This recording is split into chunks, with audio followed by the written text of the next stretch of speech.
Salem easy சமையல் சேனலை subscribe பண்ணாதவங்க சப்ஸ்கிரைப் பண்ணிக்கோங்க. பக்கத்தில் வர பெல் பட்டனையும் ப்ரெஸ் பண்ணிக்கோங்க. Hi friends, welcome to Salem easy சமையல் சேனல்லேருந்து நான் உங்கள் ஐஸ்வர்யா. இன்றைக்கி நம்ம பார்க்க போகிறது பூசணிக்காய் ஃப்ரை எப்படி பண்ணுறதுங்கிறத பார்க்கலாம். பாருங்கள், பூசணிக்காயை வந்து சின்ன சின்னதாக கட் பண்ணி நல்லா வாஷ் பண்ணி எடுத்து வச்சுருக்கோம். அதுக்கப்புறம் வந்து சின்ன வெங்காயம் கட் பண்ணி கருவேப்பிலெல்லாம் ரெடியாக எடுத்து வச்சாச்சு.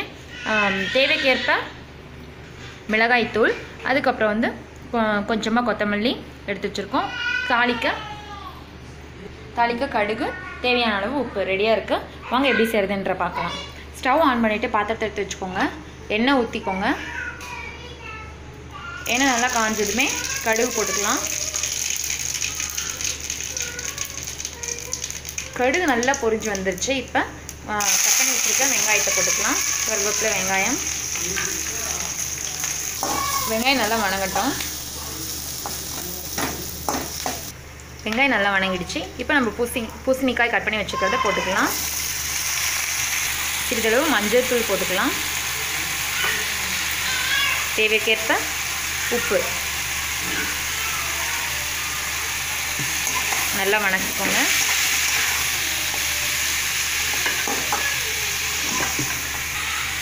உங்கள் காரத்துக்கு ஏற்ப மிளகாய் தூள் போட்டுக்கோங்க. கொத்தமல்லியை தூவி விட்டுக்கோங்க. இப்போ நல்லா வணக்க வேண்டியது தான். இது ரொம்பவே ஹெல்த்தியானது. கண்டிப்பாக செஞ்சு குழந்தைங்களுக்கு, பெரியவங்களுக்கு இது கண்டிப்பாக கொடுங்க.